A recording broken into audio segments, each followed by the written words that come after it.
By grace are we saved. Fictitious was character of our imagination, but he was a real man. And when you look at the book of Job, you find out that Job is considered one of the oldest books in the Bible. Perfect and upright, and one that feared God and eschewed evil. And look at the last chapter of Job, chapter 42, and want to read into your hearing starting with verse 10. And the Lord turned the captivity of Job when he prayed for his friends. Also the Lord gave Job twice as much as he had before. Then came there unto him all his brethren and all his sisters and all they that had been of his acquaintances before, and did eat bread with him in the house. And they bemoaned him and comforted him over all the evil that the Lord had brought upon him. Every man also gave him a piece of money, and every one an earring of gold. And just for a few moments, we want to talk about 3 storms that came in Job's life. And we all are familiar with storms. We know Louisiana at a certain time of year is known for its stormy weather. But there are some storms that may go undetected sometimes, even though the meteorologist, with all his instruments and all his tactics, most of the time they can detect when a storm is coming. But there's no radar detector that can detect a storm when it's coming up in your life. You know, they can slip in unaware. You may not even be aware sometime that you're going through a storm, but that's called a secret storm. And when you look at the book of Job, you'll find out that Job was a very proud man. He was rich, had plenty of cattle, had plenty of money, had good children. Even when they went to their elder brother's house to drink wine or just to say party a little bit, Job offered sacrifices for his children because he was thinking that some of them may have sinned somewhere along the line. And then when you look at we as a people today, what makes a storm really a storm? It has to have certain elements, you know, for it to become a storm. But one element we want to look at is the wind. When the wind gets boisterous and starts blowing and making the waves beat into the ships and all that, sometimes we allow fear to come in. And that's the way it is with we as a people. Sometimes we allow the storm of fear to creep into our lives. But God has not given us the spirit of fear. Then sometimes we let anxiety and we begin to worry sometimes about this, that, or the other. But we know that worrying shows a lack of faith. Sometimes we fear about losing our earthly possessions. Man, I just bought that car last week, and they laid me off this week. You know, that fear can come in. I remember when I was working at Cash Metals, I had bought a 1979 Buick, and it was probably about that time, 79 or 80. But I bought a Buick, 79 Buick. The man at the bank called and said, now, we know that you don't have a job now. How do you expect to pay for this car? I told the man just like this. I said, I asked the Lord to bless me with this car. I give my tithes and my offerings, and I'm going to pay for this car. And God blessed me to pay for that car. And but sometimes we would allow the fear to come in because we have earthly possessions. But our heart, our treasure shouldn't be in our earthly possessions or the things that we possess. Then sometimes economic storms will come and we worry about the economy and, oh, we got this president, we got that president, the economy is going to be real bad. But I need to tell you today that the governor or the president does not dictate to how this economy is going to go. I hear David saying, I've been young, but now I'm old. I've never seen the righteous forsaken, nor his seed begging bread. I don't care if you got 100 children, guess what? God can feed every last one of them. I remember growing up on the farm when Mayday used to go in there and look like she take one chicken and feed 20 children.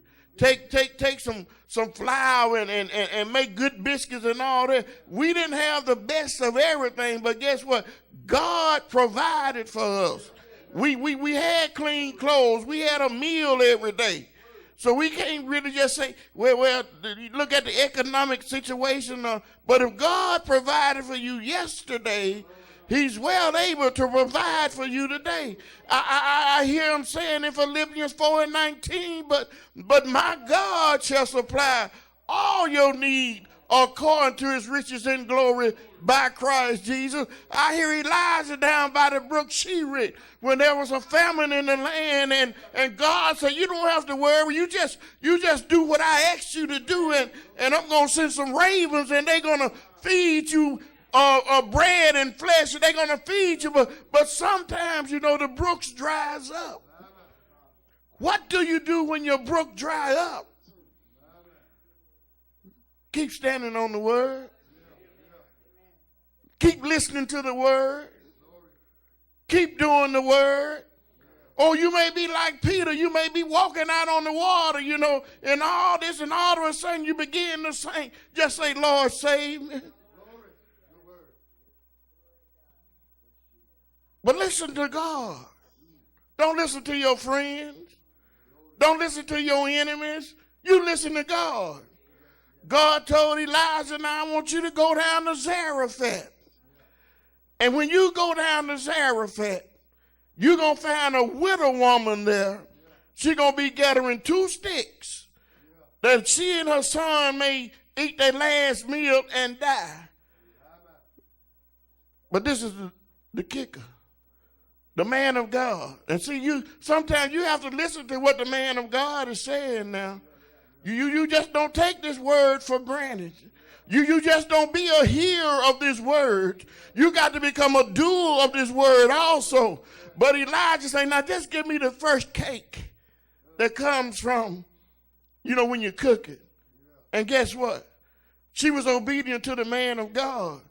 She was obedient to God, and guess what? Her meal bearer never ran out. God can supply whatever you need when storms are in your life. Sometimes you have to do just like Jesus did when he was on the hinder part of the ship asleep. The disciples began to look at the situations around them. The waves was white capping, beating into the ship. And you got to realize that these disciples were not amateurs. They were professional fishermen. And at this particular time, this storm had to be a mighty big storm for them to get fearful, to allow fear to creep in. Don't think that you're so strong today that their fear may not creep in. But you need to know the remedy today. Jesus is always with us. He's omnipresent. He's everywhere at the same time. They had the captain of the ship. He was asleep. They had the one on the ship with them who said, let there be. And there was. They became fearful. And they wake Jesus up, and Jesus say, oh, ye of little faith. Sometimes the waves of life seem like they've overtaken us. But you need to do just like Jesus did. Just say, peace, be still. The wind obeyed him. The sea obeyed him. They didn't realize that that was the captain aboard the ship. Listen to the man of God. I see Paul as he's getting ready to go down to Rome and get ready to sail to Rome. And he told the captain of the marina and he told the captain of the ship, there's going to be some danger out there. This is not a good time to sail. But then he listened to the owner of the ship. The owner of the ship said, well, this is not a good place to spend winter. We need to go somewhere else. I need to tell you today, you may not be in the White House.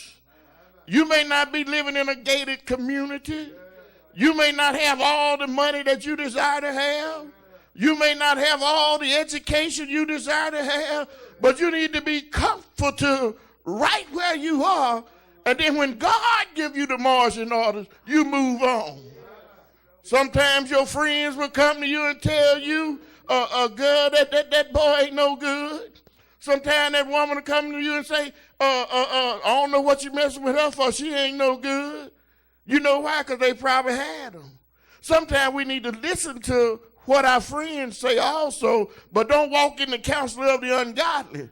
Sometimes they are telling things for our best interest. So Paul told them, this is not a good time to sail. But they went on to sail anyway. And in their sailing, you find out that the winds, you know, it started out real smooth. And that's the way life is sometimes. It starts out real smooth. But sometimes there's a bump in the road to get our attention. So they went on out and they began to sail, and it seemed like everything was all right. They didn't worry about what Paul was saying. And, you know, this storm lasted for about 14 days. For 14 days, they didn't see the sunlight. They were wishing for the day to come. And sometime in our life, it seems like we are in darkness. It seems like we are all by ourselves. It seems like God has gone away and forsaken us. But I need to tell you today that he'll never leave you nor forsake you. Yes, sometimes it seems like there's danger in the water. But I need to tell you today that Jesus Christ is the captain. You know, the water may be boisterous. It may be coming in the ship. Alligators, crocodiles, whales may be all around you. But I need to tell you that when you're in the ship, when you're with Jesus, ain't no danger in the water.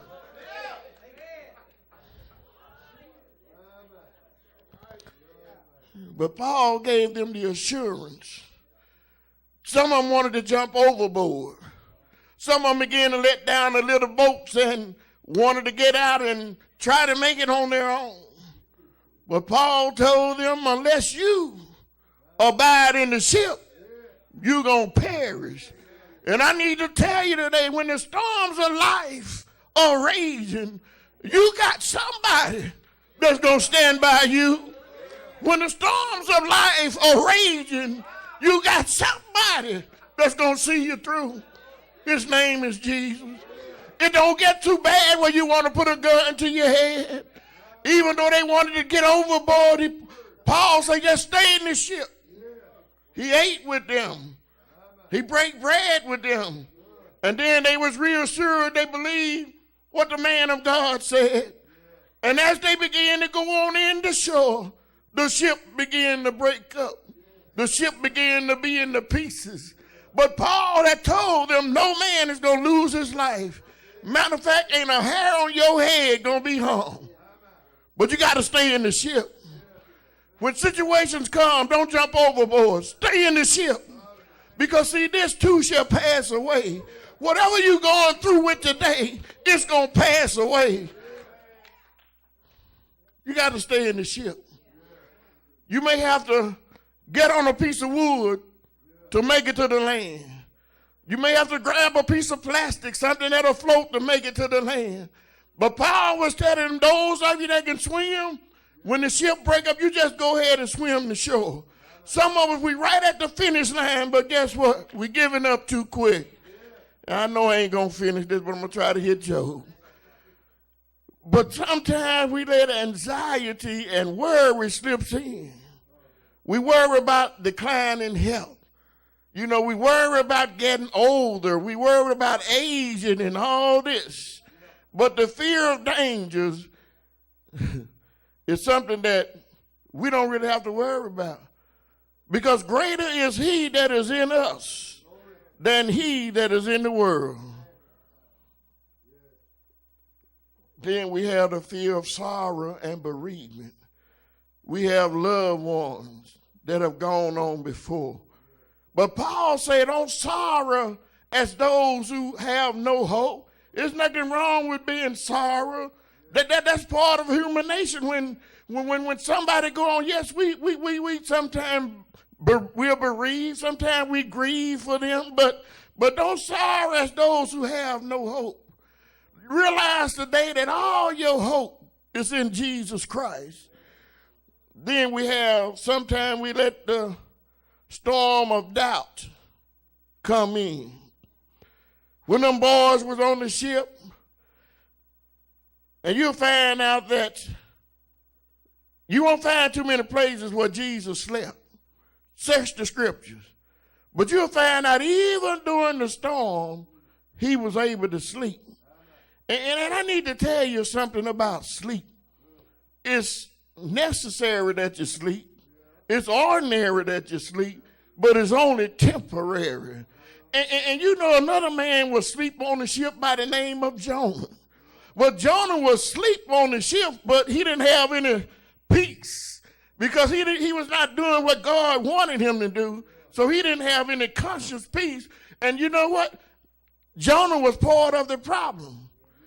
And you know, some of us today, we need to admit that, Lord, it ain't my brother, it ain't my sister, it ain't my husband, it ain't my wife, but Lord, I am the problem.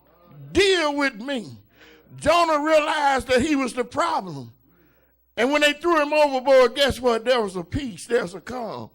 Until you speak to the fears in your life, until you admit that, Lord, I am part of the problem, work with me, it's going to stay the same. But Jesus was asleep on the ship, but he was also the deliverer. Jesus knew that he had all power. He knew that all he had to do was just speak to the wind. And you know something about the ship? There was other little ships with them. But guess what? The focus was on the big ship where Jesus was. I don't care. Anytime you're in the presence of God, whether you're on the little ship, you're on the big ship, you got little problems, you got big problems, Jesus is the answer.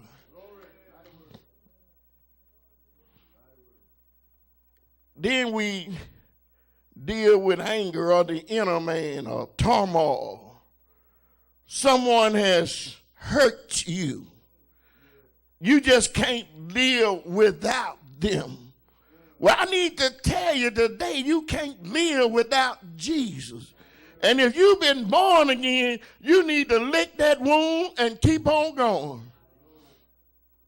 Because somebody has wronged you. Show me a person in here that hasn't been hurt. Show me a person in here that hasn't been wronged. But sometimes we hold these things, and old people used to say a long time ago, I'll die and go to hell before I forgive them.